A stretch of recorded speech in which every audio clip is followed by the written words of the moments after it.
Hello everyone. Indian polity के next session में आप सभी का स्वागत है। आज के इस सेशन में हम लोग हमारे कॉन्स्टिट्यूशन में जो प्रियम्बल है उसके बारे में डिस्कस करेंगे कि बेसिकली इसमें कहा क्या गया है, कौन कौन से टर्म्स जो हैं इम्पॉर्टेंट उनके बारे में डिस्कस करेंगे। ठीक है, और एग्ज़ाम के पॉइंट ऑफ व्यू से जो जो चीज़ें बहुत इंपॉर्टेंट हैं उन्हें डिस्कस किया जाएगा। तो बेसिकली प्रियम्बल होता क्या है? प्रियम्बल जो हमारे कॉन्स्टिट्यूशन में ऐड किया गया है वो कह सकते हैं कि हमारे संविधान का एक परिचय है ना। मतलब संविधान का सार जो है उसी प्रियम्बल में बता दिया गया है और यह एक पहचान पत्र की तरह कार्य करता है कि बेसिकली हमारे प्रियम्बल में है क्या, मतलब हमारे कॉन्स्टिट्यूशन की जो प्रस्तावना है उसमें है क्या। प्रियम्बल को ऐड करने का जो आइडिया था यह सबसे पहले किस कंट्री के संविधान में ऐड किया गया था, तो वो थी अमेरिका, यानी कि यूएसए के कॉन्स्टिट्यूशन में सबसे पहली बार प्रियम्बल को ऐड किया गया था। उसके बाद बहुत सारी कंट्रीज़ ने प्रियम्बल को अपने कॉन्स्टिट्यूशन का पार्ट बनाया। ठीक है, उसमें से इंडिया भी शामिल थी। इसके प्रीवियस सेशन में हम लोगों ने डिस्कस किया था कि जो प्रियम्बल है मतलब प्रस्तावना जो है उसे पंडित जवाहरलाल नेहरू जी ने जो है एक ऑब्जेक्टिव रिजोल्यूशन मतलब उद्देश्य संकल्प जो पारित मतलब क्या रेडी किया था। ठीक है, और उसे संविधान सभा में जो है प्रस्तुत किया था। ठीक है, ये उसी का मॉडिफाइड वर्जन है। प्रियम्बल क्या है? उसी ऑब्जेक्टिव रिजोल्यूशन का मॉडिफाइड वर्जन है और इसे संविधान सभा में जो है बाद में अपना लिया गया था। तो प्रियम्बल क्योंकि एक बहुत ही इम्पोर्टेंट पार्ट है अपने संविधान का, ठीक है, तो इसको जो है एक बार केवल अमेंड किया गया है, संशोधित किया गया है। कितनी बार किया गया है? केवल एक बार। याद रखिए कब किया गया था? 1976 में। और कौन से अमेंडमेंट के थ्रू जो है इसको किया गया था? तो वो था 42nd कॉन्स्टिट्यूशनल अमेंडमेंट एक्ट के थ्रू जो है अपने प्रियम्बल को यानी प्रस्तावना को क्या किया गया था? संशोधित किया गया था। और याद रखने वाली बात है कि 3 शब्दों को ऐड कर दिया गया था प्रियम्बल में हमने। ठीक है, तो वो कौन कौन से शब्द थे? एक तो था समाजवादी, दूसरा था धर्मनिरपेक्ष और तीसरा था अखंडता। मतलब इंग्लिश में कहेंगे समाजवादी मतलब सोशलिस्ट, ठीक है, धर्मनिरपेक्ष मतलब सेक्युलर वर्ड ऐड कर दिया गया था और अखंडता मतलब इंटीग्रिटी। तो ये बात है कि प्रियम्बल में एक बार संशोधन किया गया और ये ऑब्जेक्टिव रिजोल्यूशन जो पंडित जवाहरलाल नेहरू जी ने पारित मतलब मूव किया था, ठीक है, प्रस्तुत किया था, उसी का मॉडिफाइड वर्जन है। और सबसे पहले प्रियम्बल को किस कंट्री ने ऐड किया था अपने संविधान में? तो अमेरिका ने ऐड किया था। आगे हम लोग देखते हैं कि हमारे प्रियम्बल के मतलब जो प्रस्तावना है उसके क्या बोलते हैं इंग्रेडिएंट्स कौन से हैं। ठीक है, तो हमारे प्रियम्बल में जो है 4 इंग्रेडिएंट्स हैं। बेसिकली मतलब प्रियम्बल को डिवाइड कर सकते हैं तो 4 पार्ट्स में डिवाइड कर सकते हैं। ठीक है, जिसमें से पहला क्या है कि संविधान के अधिकार का स्रोत। ठीक है, यानी कि हमारे प्रियम्बल का जो है वो अथॉरिटी क्या है, किसकी अथॉरिटी है। ठीक है, तो हमारा जो प्रियम्बल होता है उसमें हम लोग स्टार्टिंग में पढ़ते हैं ना कि we the people of India, हम भारत के लोग, यानी कि संविधान का बेसिकली संविधान की अथॉरिटी किसकी है? हम लोगों की है, जो इंडिया के लोग हैं उनकी है। ठीक है, यानी संविधान अपनी अथॉरिटी डिराइव कहाँ से करता है? अपने लोगों से, क्योंकि हम लोग क्या करते हैं? हम लोग गवर्नमेंट चूज़ करते हैं, जिसको चाहते हैं उसकी गवर्नमेंट बनाते हैं। ठीक है, हमारे पास अधिकार है वोट देने का। ठीक है, तो जो क्या बोलते हैं जो कॉन्स्टिट्यूशन है वो अपनी पावर जो है या अथॉरिटी कह सकते हैं डिराइव कहाँ से करता है? पीपल ऑफ इंडिया से, मतलब हम लोगों से डिराइव होती है। दूसरा इसका इंग्रेडिएंट क्या है कि भारतीय राज्य की प्रकृति, मतलब जो हमारा प्रस्तावना है वो अपने देश की, इंडिया की क्या प्रकृति है उस चीज़ को शो करता है। ठीक है, इसमें जैसे कि क्या लिखा हुआ है कि India to be a sovereign socialist secular democratic and republican state होगा। ठीक है, यानी कि इंडिया जो होगा वो क्या होगा? वो समाजवादी स्टेट होगा, मतलब समाजवादी देश होगा, एक सेकुलर स्टेट होगा। उसके बाद इंडिया में क्या होगी? जो है डेमोक्रेटिक मतलब डेमोक्रेसी होगी, ठीक है, और एक रिपब्लिकन स्टेट होगा, ठीक है। तो इस बात का ये मतलब है, यहाँ पर जैसे अपने प्रियम्बल में लिखा है यही चीज़ें। इसके बाद जो है, जो प्रियम्बल है वो शो करता है अपने कॉन्स्टिट्यूशन के उद्देश्य को, कि बेसिकली ऑब्जेक्टिव क्या है अपने कॉन्स्टिट्यूशन का, ठीक है। तो अपने कॉन्स्टिट्यूशन का ऑब्जेक्टिव क्या है कि सबको जस्टिस मिले, ठीक है, न्याय मिले, सबको लिबर्टी मिले, सबको इक्वलिटी मिले, सबको फ्रेटर्निटी हो, ठीक है। इन सभी वर्ड्स का मतलब हम लोग आगे अभी समझेंगे कि बेसिकली क्या है, ठीक है। इसके बाद हमारा प्रियम्बल जो है, जो प्रस्तावना है, वो शो करती है कि इसे कब अडॉप्ट किया गया। तो सबसे लास्ट की लाइन में लिखा होता है ना, मतलब जो है लिखा है ना कि 26 नवंबर 1949 को जो है, ये जो डेट है 26 नवंबर 1949 को, है ना, हम लोग खुद को जो है इस कॉन्स्टिट्यूशन को दे रहे हैं, ठीक है। मतलब जो है 26 नवंबर 1949 को हम लोगों ने अडॉप्ट कर लिया था।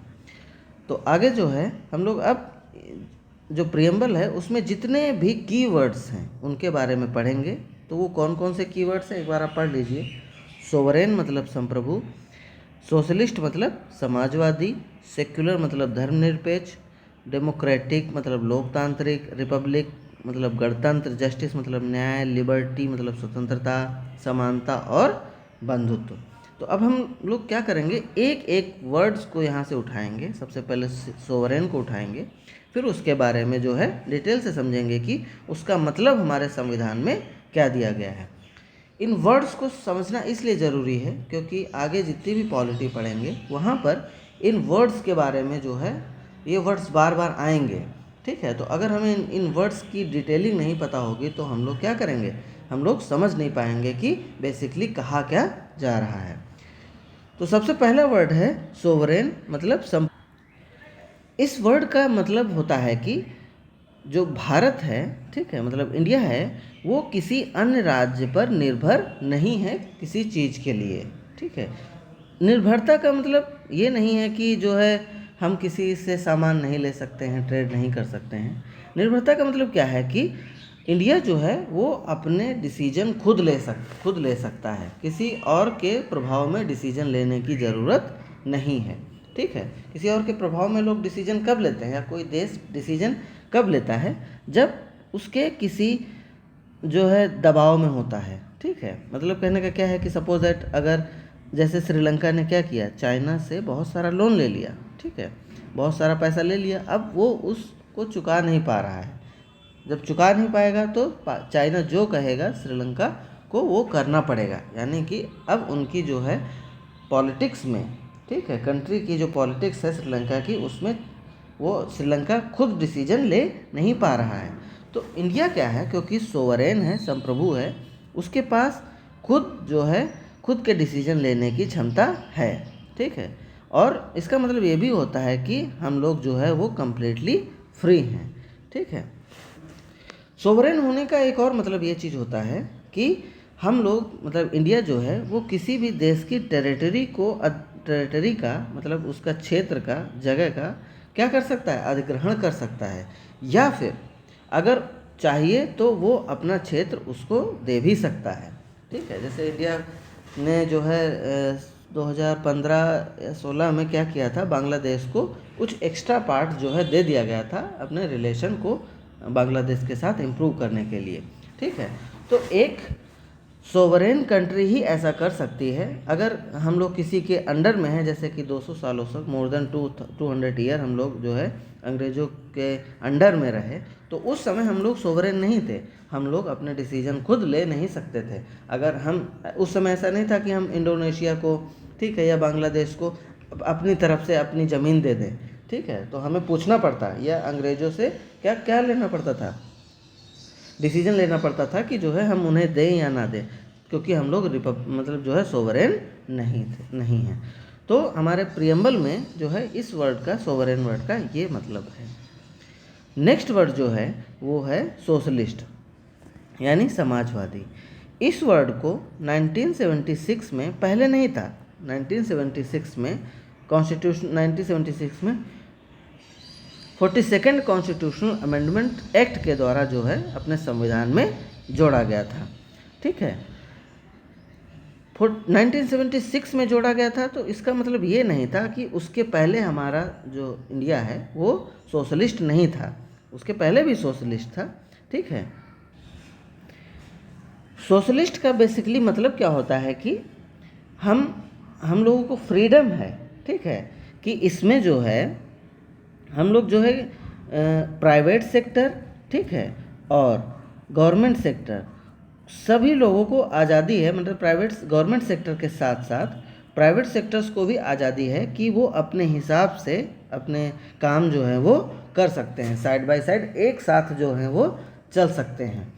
ठीक है, जैसे कि क्या है, मतलब जो है कि अगर हमको कोई शॉप खोलनी है, ठीक है, तो हम लोग किसी से बिना पूछे भी छोटी मोटी शॉप जो है वो खोल सकते हैं, या अगर किसी लाइसेंस की ज़रूरत है तो गवर्नमेंट हमें वो लाइसेंस दे देती है। ठीक है, उतना ज़्यादा प्रॉब्लम नहीं आती है। लेकिन अगर यही समाज जो है सोशलिस्ट नहीं होता तो हमें ये सब चीज़ों में आज़ादी नहीं होती, हमें हर चीज़ के लिए किसी न किसी से, गवर्नमेंट से पूछने की ज़रूरत पड़ती। तो सोशलिस्ट का मतलब ये है। तो हमारे कॉन्स्टिट्यूशन ने हम लोगों को ये लिबर्टी दी है, ठीक है, कि हम लोग अपने हिसाब से ये सारी चीज़ों को कर सकते हैं। ठीक है, आगे जो है थर्ड वर्ड है धर्मनिरपेक्ष। धर्मनिरपेक्ष वर्ड को भी 42nd कॉन्स्टिट्यूशनल अमेंडमेंट एक्ट के द्वारा जो है 1976 में ऐड किया गया था। धर्मनिरपेक्ष का मतलब बेसिकली क्या होता है कि जो है कोई भी आदमी, कोई भी पर्सन जो है, चाहे वो किसी भी धर्म का हो, किसी भी जाति का हो, गोरा हो, काला हो, ठीक है, कैसा भी हो, वो जो है अपने धर्म की प्रैक्टिस उस जो है वो अपने हिसाब से अपने तरीके से कर सकता है। उसके ऊपर किसी भी तरीके का दबाव नहीं दिया जाएगा।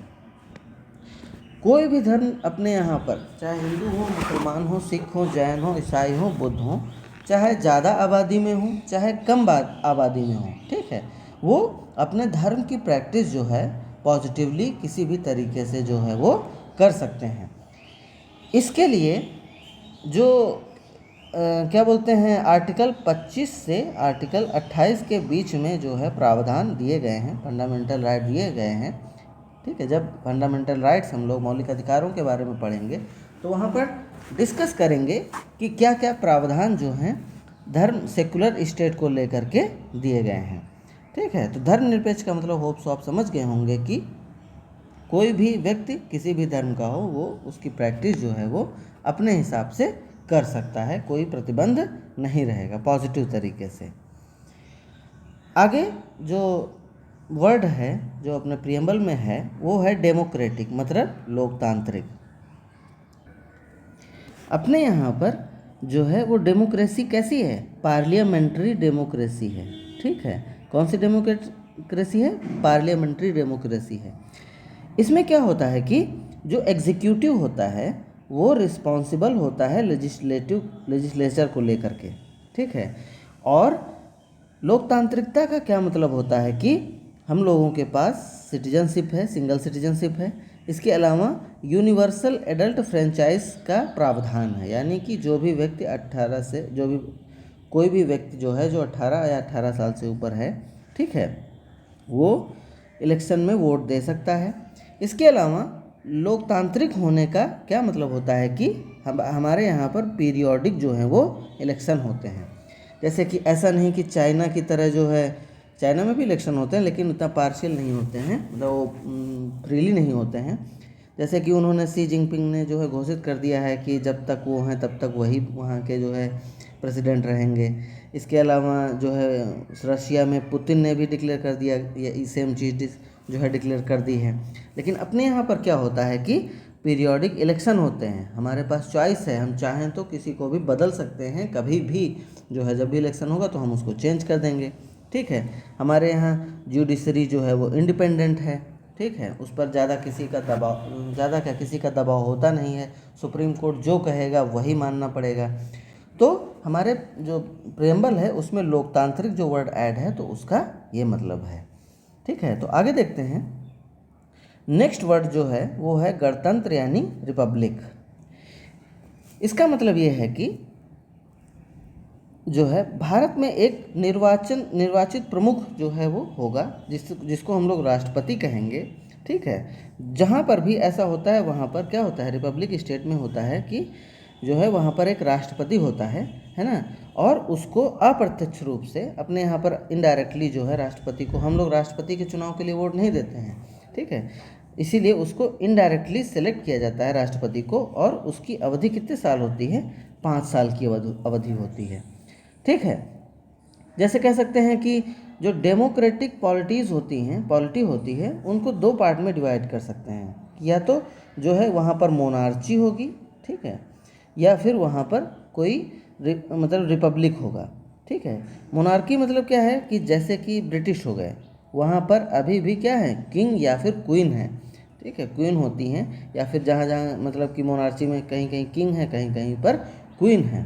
ठीक है, और रिपब्लिक है अपना इंडिया, इसीलिए यहाँ पर क्या है, प्रेसिडेंट है, राष्ट्रपति हैं, हर एक चीज़ जो है इनके थ्रू ही होती है, और इनको जो है इनडायरेक्टली जो है चुना जाता है। नेक्स्ट जो है वो वर्ड है वो है जस्टिस, यानी न्याय। प्रस्तावना में 3 तरीके की जस्टिस के बारे में डिस्कस किया गया है। एक तो है कि सोशल जस्टिस, दूसरी है इकोनॉमिक जस्टिस मतलब आर्थिक जस्टिस, और राजनीतिक जस्टिस।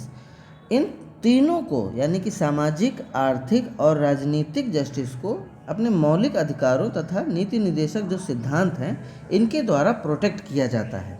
ठीक है, तो सामाजिक, इन सभी के बारे में हम लोगों ने डिस्कस किया है। ठीक है, और इस मतलब कि सामाजिक, आर्थिक और राजनीतिक जस्टिस को जो है वो रूस की क्रांति जो 1917 में हुई थी वहाँ से लिया गया था। ये इम्पॉर्टेंट है, यहाँ से क्वेश्चन पूछा जा सकता है कि सोशल जस्टिस यानी सामाजिक, आर्थिक और राजनीतिक जो जस्टिस है, न्याय है, उसको कहाँ से लिया गया है, तो हमें बता देना होगा, आंसर देना होगा कि वो रूसी क्रांति से लिया गया है 1917 में जो हुई थी।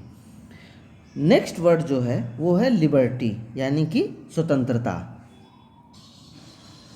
स्वतंत्रता का बेसिकली मतलब क्या होता है कि कोई इंडिविजुअल जो करना चाहता है, ठीक है, तो उस पर प्रतिबंध ना लगाया जाए।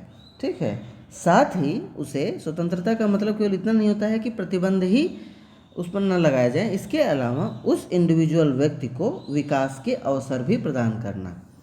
तो हमारी प्रस्तावना में जो है मौलिक अधिकारों के माध्यम से जो है लिबर्टी ऑफ थॉट्स के बारे में कहा गया है, लिबर्टी ऑफ एक्सप्रेशन के बारे में कहा गया है, यानी कोई भी व्यक्ति अपनी बातों को एक्सप्रेस कर सकता है, कोई भी व्यक्ति की जो इच्छा है वो उसे सोच सकता है। Liberty of faith and worship भी प्रदान किया गया है हमारे संविधान में। और स्वतंत्रता जो है, लिबर्टी जो है, इसको फ्रांसीसी क्रांति जो 1789 से 1799 में हुई थी वहाँ से इसको लिया गया है। नेक्स्ट क्या है, समानता। नेक्स्ट वर्ड जो है वो समानता है। इसका मतलब क्या है कि समानता शब्द का अर्थ समाज के किसी भी वर्ग के लिए विशेषाधिकार का अभाव और बिना किसी भेदभाव के सभी व्यक्तियों के लिए पर्याप्त अवसरों का प्रावधान करना होता है। यानी कि ऐसा ना हो कि कोई किसी स्पेशल सेक्शन के लिए बहुत विशेष जो है सुविधाएं दे दी जाएं। ठीक है, ऐसा नहीं है। इक्वलिटी का मतलब ये होता है कि चाहे वो कोई भी व्यक्ति हो, ठीक है, गरीब हो, अमीर हो, कैसा भी हो, उसको समान जो है अवसर प्रदान किए जाएं। अपने कॉन्स्टिट्यूशन में जैसे इक्वलिटी बिफोर लॉ आर्टिकल 14, ठीक है, इसके अलावा prohibition of discrimination on the ground of religion, race, उसकी कास्ट, सेक्स या place of birth article number 15, मतलब इन सब को, ये सारे प्रावधान जो है वो इक्वलिटी को लेके दिए गए हैं। ठीक है, नेक्स्ट वर्ड जो है वो है फ्रेटर्निटी, मतलब कि बंधुत्व। यानी बंधुत्व, इसका फ्रेटर्निटी का मतलब होता है कि भाईचारे की भावना एक दूसरे के। इसमें 2 चीज़ें हो सकती हैं। ठीक है, एक तो किसी इंडिविजुअल की डिग्निटी यानी उसकी खुद की जो है रिस्पेक्ट, इसके अलावा दूसरी क्या हो सकती है कि हमें जो है अपने नेशन की इंटीग्रिटी का भी ध्यान रखना होता है। तो हमारे जो प्रेम्बल में है वो इंटीग्रिटी, फ्रेटर्निटी का जो मतलब है वो इन 2 चीज़ों को लेकर के है कि किसी इंडिविजुअल की भी डिग्निटी होनी चाहिए, इसके अलावा जो है क्या होना चाहिए, नेशन की भी इंटीग्रिटी मेंटेन रहनी चाहिए। तो ये सारी बातें जो थी, जो प्रियम्बल में अपने बहुत सारे जो वर्ड्स दिए गए थे, तो उनके बारे में हम लोगों ने सीखा। एक चीज़ याद रखिए कि फिर से समझ लीजिए कि प्रियम्बल को केवल एक बार ही अमेंड किया गया है 42nd कॉन्स्टिट्यूशनल अमेंडमेंट एक्ट के थ्रू 1976 में। यहाँ से क्वेश्चन पूछा जा सकता है। इस अमेंडमेंट के थ्रू 3 वर्ड को ऐड किया गया था, सोशलिस्ट मतलब सामाजिक, सेक्युलर मतलब धर्मनिरपेक्ष, और इंटीग्रिटी। इन 3 वर्ड को जो है वो ऐड किया गया था। कब ऐड किया गया था? 1976 में। और याद रखिए कि जो प्रियम्बल है यानी जो प्रस्तावना है वो हमारे संविधान का बहुत ही इम्पोर्टेंट पार्ट है। पार्ट जो है वो केशवानंद भारती केस के थ्रू इसको फाइनल कर दिया गया था, जो 1973 में हुआ था, कि मतलब डिक्लेयर कर दिया गया था कि हाँ जो है प्रियम्बल जो है वो अपने संविधान का एक इंटीग्रल पार्ट है। इसके अलावा LIC ऑफ इंडिया केस भी था 1995 में, उसमें जो है उसमें भी रिपीट किया सुप्रीम कोर्ट ने कि जो है प्रस्तावना हमारे संविधान का एक अभिन्न भाग है। तो ये था आज का सेशन। होप सो आपने बहुत कुछ सीखा होगा, नए वर्ड्स जो हैं इनके बारे में डिटेल समझ में आ गई होगी। तो thank you, keep learning, that's all for the day.